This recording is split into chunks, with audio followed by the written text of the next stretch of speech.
Nosso assunto principal aí da semana, que foram, infelizmente, as chuvas que castigaram o litoral norte de São Paulo, principalmente ali em São Sebastião. Hoje o número de mortos chegou a 49, são mais de 3.500 desalojados e desabrigados.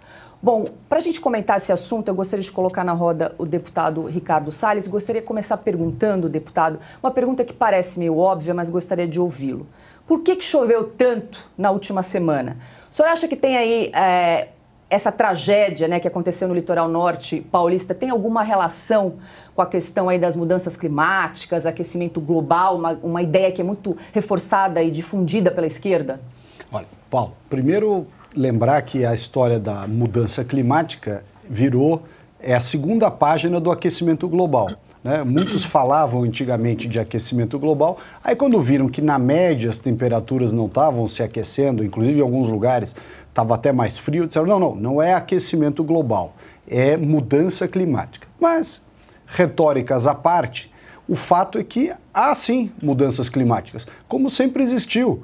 Não é à toa que o planeta sofreu uma mudança radical no seu ambiente. Foram extintos os dinossauros, houve a era do gelo, depois a era disso, a era daquilo.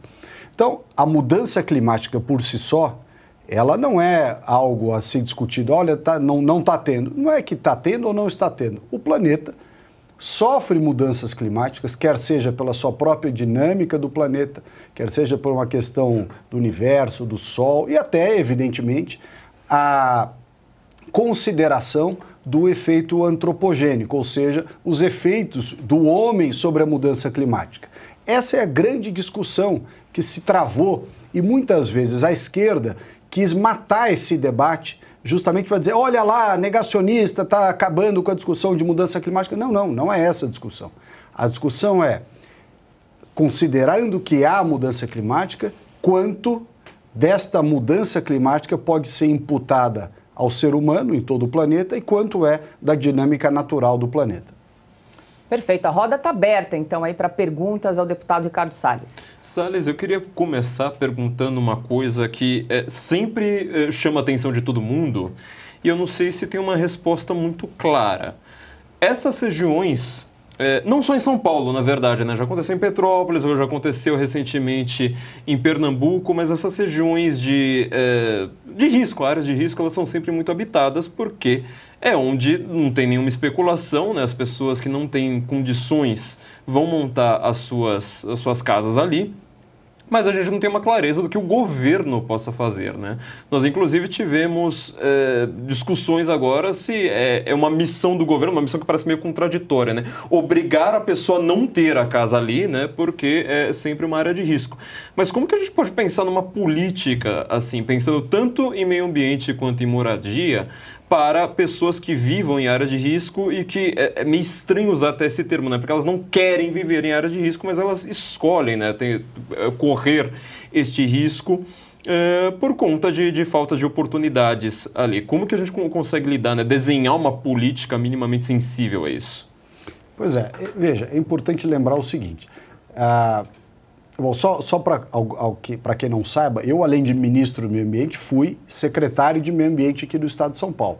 Conheço aquela região muito bem. Aliás, quando eu era secretário, nos anos de 2015 e 2016, nós fizemos operações de combate à ocupação ilegal em áreas de risco do litoral norte de São Paulo, inclusive, em especial, nessa área, na Vila Saí, que é onde houve o maior desmoronamento.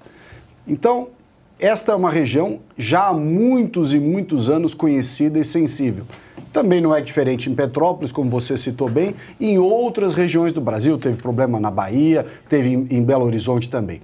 O que acontece na prática?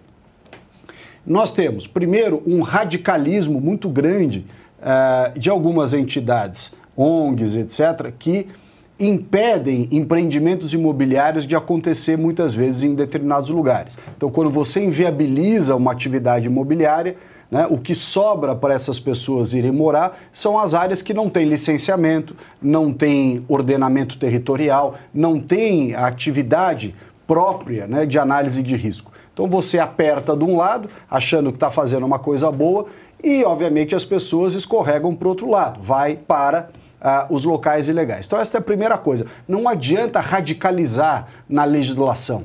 Está aí a lei de mananciais, por exemplo, no estado de São Paulo, a lei de mananciais que tornou inviável a construção legal, correta, formal nas áreas de mananciais, né? Porque é tanta exigência, é tanta regra, é tanta coisa irracional que você não permite que haja um desenvolvimento imobiliário adequado. Aí o que acontece quando não tem o desenvolvimento adequado? Faz de qualquer jeito. Então a ocupação na beira da Billings e da Guarapiranga, aqui na cidade de São Paulo, é um exemplo claro disso. E a ocupação do litoral norte também. Então você precisa, primeiro ponto importante para ficar definido é, não adianta radicalizar na legislação. Se você aperta demais e faz uma regra fora da realidade, a demanda por habitação, tanto a dos ricos, quanto a da classe média, quanto a da população mais pobre, a demanda vai acabar se acomodando de alguma forma. O caso específico dessas áreas de risco conta com um componente a mais, que é o seguinte: isso acontece em vários lugares do estado de São Paulo e do Brasil.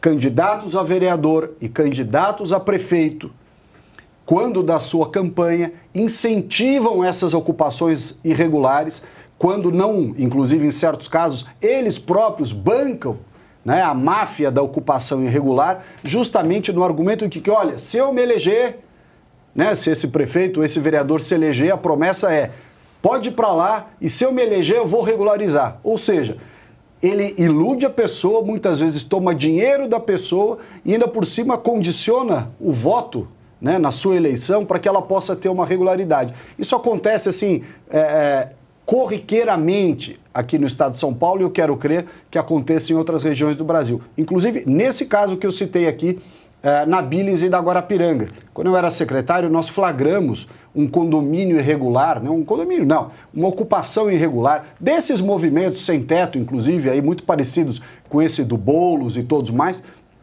que era promovido por um ex-candidato a vereador, o ex-candidato, que já tinha passado a eleição, do PCdoB, aqui em São Paulo, Partido Comunista do Brasil. Este vereador, que inclusive, quando a gente foi lá fiscalizar, estava lá um monte de adesivo de campanha desse vereador nos carros da ocupação irregular.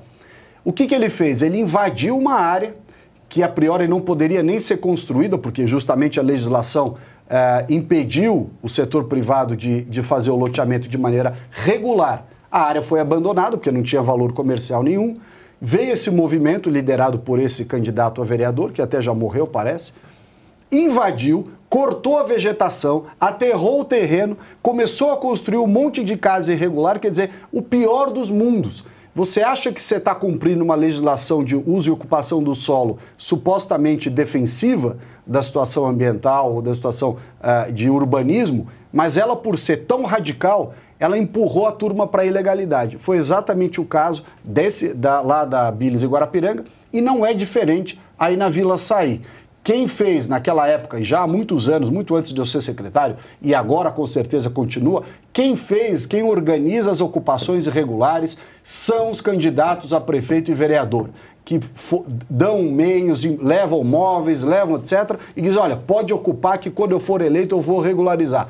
Toma dinheiro dessa população e engana essa população depois, dizendo que vai regularizar essa situação. O deputado, agora deixa eu pegar uma carona aqui na pergunta do Flávio, porque tem cerca de pouco mais de 3.500 desalojados, desabrigados ali na região de São Sebastião. Onde é que o senhor construiria novas casas? Porque ali tem uma topografia, um relevo assim muito peculiar, né? Você tem o mar de um lado, você tem as encostas do outro. Onde é que poderia ser construído aí um condomínio de casas para alojar, abrigar essas pessoas fora das encostas ali próximo à Serra do Mar?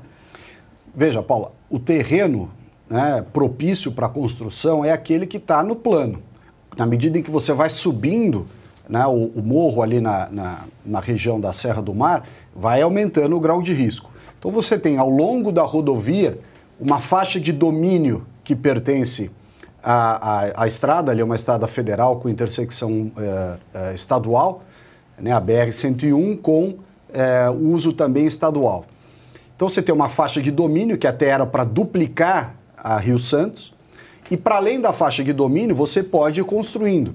O que aconteceu na prática? Como toda construção naquela região do litoral norte, ela, mesmo que seja na parte plana, ela exige supressão de vegetação, ou seja, você tem que cortar o mato ali para poder construir. Prefeitura não dá licença, órgão ambiental não dá licença. Aí você pega os empreendimentos imobiliários, por exemplo, do Minha Casa Minha Vida ou Casa Verde e Amarela, que é o programa do governo federal durante o presidente Bolsonaro, etc., uma dificuldade enorme em você poder construir. Você aumenta o custo exponencialmente porque tem esse risco de licenciamento. Então, como você não consegue fazer, encarece demais, o prefeito não quer comprar essa briga, o governo do estado ou até o federal, as autarquias também não querem comprar essa briga, não constrói. Como não constrói, a demanda da população joga essas pessoas morro acima. Tem uma história interessante da Serra do Mar, mais próximo a Cubatão, que é a famosa Cota 200. É onde foram as construções, uma espécie de uma favela foi sendo construída ao longo do trajeto, tanto da Anchieta quanto da Imigrantes. Até que em um determinado momento houve um projeto do governo do estado de São Paulo de urbanizar a Cota 200. E aí você vive aquele dilema, vai retirar daquela região ou vai urbanizar? Este assim, você sempre vai ter que enfrentar uma situação de fato. Não adianta desenhar o mundo ideal. O mundo ideal, né? Ninguém que gostaria de morar em nenhuma área de risco, nenhum estado teria limitações orçamentárias, não tem restrições de regulatórios como o ambiental. Não é essa a realidade. Então, o que cabe ao administrador público? Escolher prioridades e fazer com que essas prioridades avancem, ainda que você tenha, em certos casos, uma perda de eficiência ou, de alguma forma, você tem que fazer um trade-off, né? Uma troca. Tudo você não vai ter. Não existe situação perfeita. Nesse caso da sua pergunta, toda vez que você não permite que se construa no local que há vocação de infraestrutura para construção, as pessoas vão construir em qualquer lugar, que é o que aconteceu.